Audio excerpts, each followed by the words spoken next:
one of the crucial elements in American classical music, commonly called jazz, is the blues. Now, the blues showed up right around the turn of the century, going from the 1800s into the 1900s.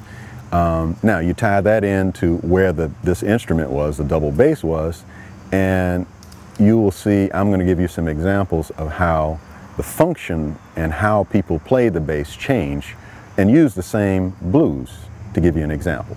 So, of course, we all know that blues does not have to be always the same format, but for this example, I'm going to use the quote-unquote 12-bar blues format. So, in other words, when the bass first showed up playing the blues, it literally, because it was still accustomed to using the bow, people were using the bow to play a bass line. So they would do something like...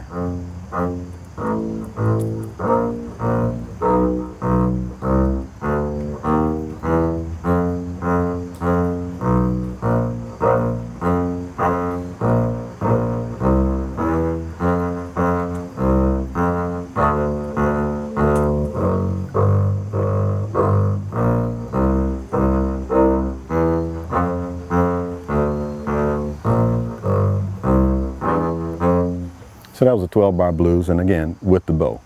Now, as time progressed, one time there was a guy who dropped his bow, and he had no other choice than to do something else with the bow, with the bass.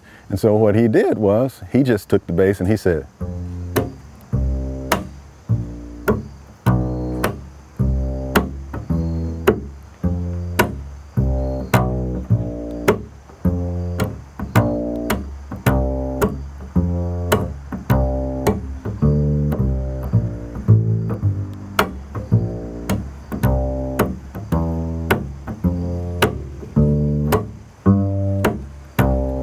so that's the beginnings of what's called slapping the bass. That has really developed into an amazing thing. Pops Foster, Wellman Brute are some of the earlier bass players who were the originators of the slap bass. And then it moved forward to the most, that I've known in my life, the most developed slap bass was a gentleman by the name of Milt Hinton, and he was commonly called the Judge.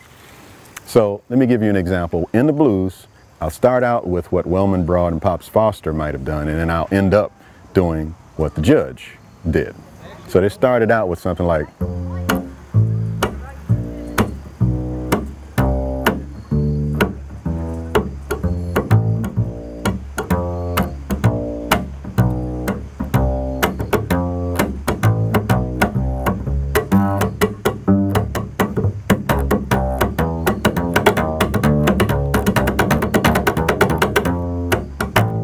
So I'm trying to show how it started from very simple, and then the Judge just really developed it and took it to a whole new place.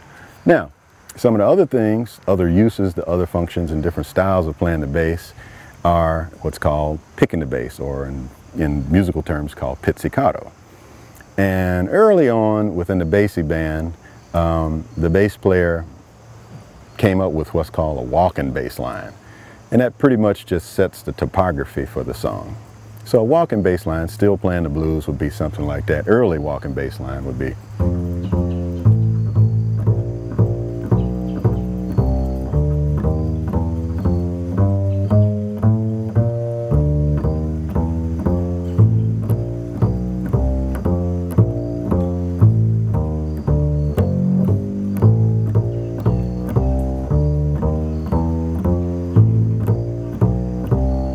So that's an example of walking the bass.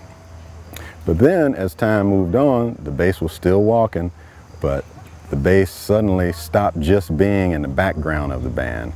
Let me step aside and say this. The large function of the bass is a support.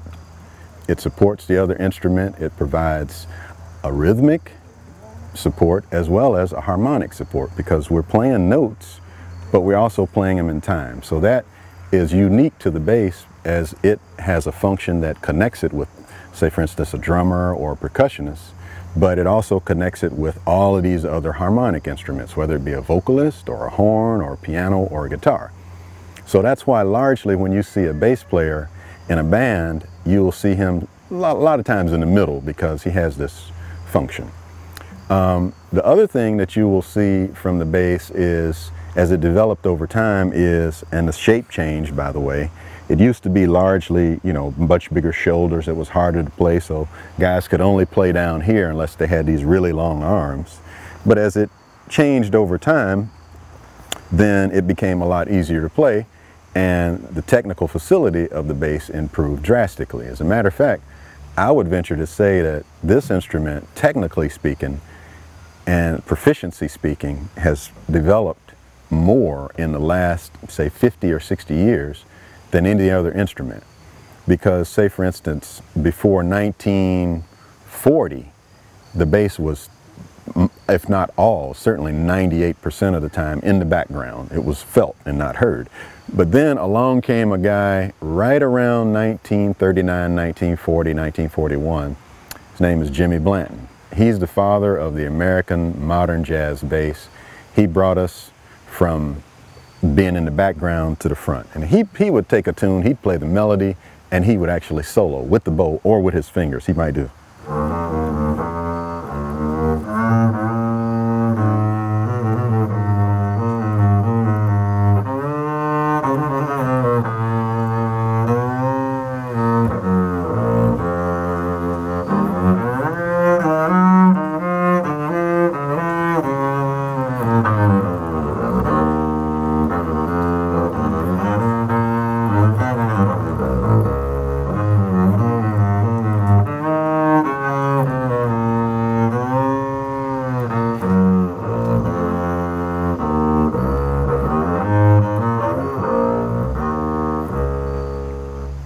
So at any rate, I'm kind of scuffling through that, but to give you an example, taking all of this and kind of putting it together, let me just play a blues, and what I'll do is play some of the melody, I'll play a little bit of bass line, take a little bit of solo, slap a little bit, and tell me what you think about it.